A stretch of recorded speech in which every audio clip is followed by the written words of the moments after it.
연말 보여주고 있는 산타 랠리가 도대체 어디까지 지속될 것인가 궁금해하시는 분이 많으실 텐데요. 그 발단은 8월의 피벗 발언이 결정적인 계기가 됐지만 여튼 뒷심을 잃지 않고 꾸준히 상승하는 모습이 놀랐습니다. 가장 대표적인 지수인 S&P 500 지수는 지금 8주 연속 상승을 하고 있습니다. 17년 이후 가장 오랫동안 오른 그런 상황인데요. 나스닥 봐도 정말 놀랍죠. 연간으로 지금 43%, 정말 놀라운 수치입니다. 사실 소형주 러셀 2000이 올해 중순부터 좀 부진한 모습이었는데 올해 말 들어서 정말 이게 막판 불꽃 랠리를 보이면서 연간 기준으로 15.6% 이것도 상승을 했습니다. 모든 것의 랠리다, 이런 분석까지 나오고 있는 그런 상황입니다. 몇 번 말씀드렸지만 이 시장 랠리가 대형주에서 소형주로 옮겨 붙고 있다. 러셀 2000 같은 지수가 오르고 있다. 이것은 시사하는 바가 적지 않다고 볼 수 있는데요. 왜냐하면 그동안 금리 부담 때문에 특히 시장에서 소형주를 많이 눌러왔기 때문입니다. 하지만 금리 인하가 이제는 완전히 트렌드로 정착을 했고 시장에서 이제는 얼마나 인하를 할 것인가를 놓고 결정을 해주는 그런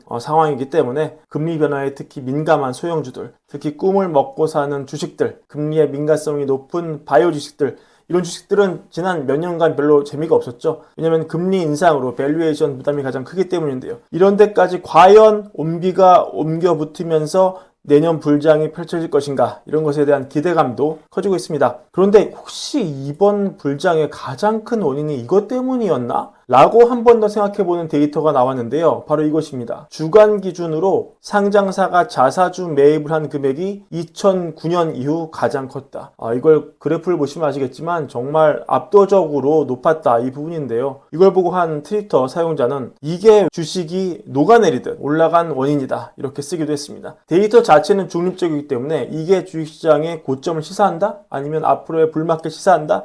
알 수 없습니다. 일단 교과서적인 관점에서 자사주를 매입하면 왜 주주에게 좋습니까? 자사주 매입은 시장에서 주식의 공급을 줄여서 주가를 상승시키기 때문입니다. 교과서 관점에서 EPS, 주당 순이익은 순이익 나누기 주식수로 계산이 되는데요. 자사주 매입으로 유통 주식수가 확 줄어들게 되면 이 EPS가 올라가기 때문에 따라서 주가 상승 모멘텀이 충분히 될 수 있습니다. 자, 그러면 기업들이 언제 자사주를 매입합니까? 원론적인 관점에서 보면 브렘베어의 관점으로 볼 수 있죠. 자, 자사주 매입은 경영진의 자신감과 회사의 강한 재정 상태를 시장에 보여주는 신호 효과를 냅니다. 기업 경영진이 향후 주가가 떨어질 것으로 확신하는데 자사주 매입을 하진 않겠죠. 자사주 매입 자체가 주가 부양의 효과를 내는 것이기 때문에 시장에 회사의 건강함과 자본의 충분함을 알리면서 우리부터가 우리 주식을 사고 있다, 여러분도 안심하고 사세요, 이런 신호를 낼 수 있는 것입니다. 세상이 꼭 이렇게 돌아가지는 않겠죠. 예를 들어 돈은 있는데 뭔가 투자하기 애매할 때, 뭔가 외부에 돈을 쓰기 애매할 때, 시장 상황이 불안할 때, 즉 성장 기회를 찾지 못하고 그냥 만만한 게 자사주 매입, 주식 매입일 가능성도 있다는 것입니다. 만약 내년 시장을 기업들이 너무 변동성이 큰 것으로 간주하고 비효율적으로 많이 쌓여있는 내부 자금을 가장 중립적인 자사주 매입에 썼다는 것으로 가정한다면 내년 전망을 기업들이 비관적으로 보고 있구나, 이렇게도 해석이 가능한 부분이라고 볼 수 있습니다. 또 결정적으로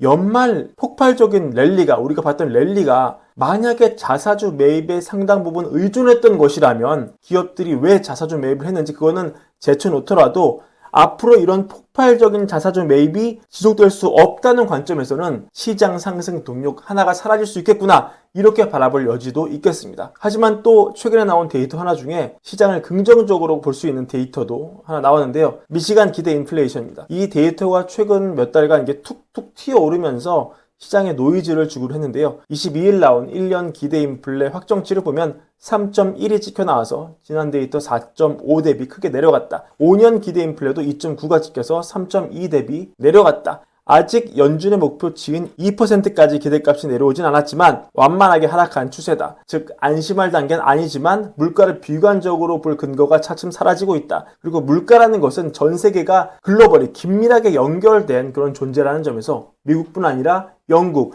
유로존에서도 물가 하락 속도가 가파르다. 이런 점은 시장에 당분간 낙관론이 퍼지는데 기여를 할 것이다, 이렇게 볼 수 있겠습니다. 그리고 앙골라의 오펙 탈퇴에서 볼 수 있듯이 지정학적 이슈에도 불구하고 유가가 안정적으로 움직이고 있다. 이 점은 향후 물가가 툭툭 튀어오를 가능성 하나가 거세되고 있는 것이다, 이렇게 볼 수 있는 부분이고 유가에 대해서는 추후 한번 따로 정리하는 시간 가져보도록 하겠습니다. 그렇다면 내년 장은 어떻게 되는 것이냐, 이걸 알려달라 이렇게 말씀하시는 분들 계실 텐데요. 사실 월가에서도 이렇게 내년 장에 대한 포캐스팅이 다르기 때문에 또 나름대로 자신만의 논리를 가지고 다들 예측을 하는 거 아니겠습니까? 하우스의 명예를 걸고 JP모건 같은 경우에는 가장 베어리시하게 4,200, 오펜하이머 같은 경우는 5,200, 도이치뱅크 같은 경우는 5,100, 골드만도 5,100 보고 있는데요. 이렇게 내놓으라는 월가의 하우스도 예측이 다르기 때문에 감히 제가 이럴 것이다 말씀드리는 건 의미가 없을 것 같고요. 다시 한번 미래는 우리가 알 수가 없다. 판단 여러분의 몫이다 말씀을 드립니다. 휴일 때, 장 안 열릴 때 다양한 데이터 보시면서 투자 관점 정리해 보시면 좋을 것 같습니다.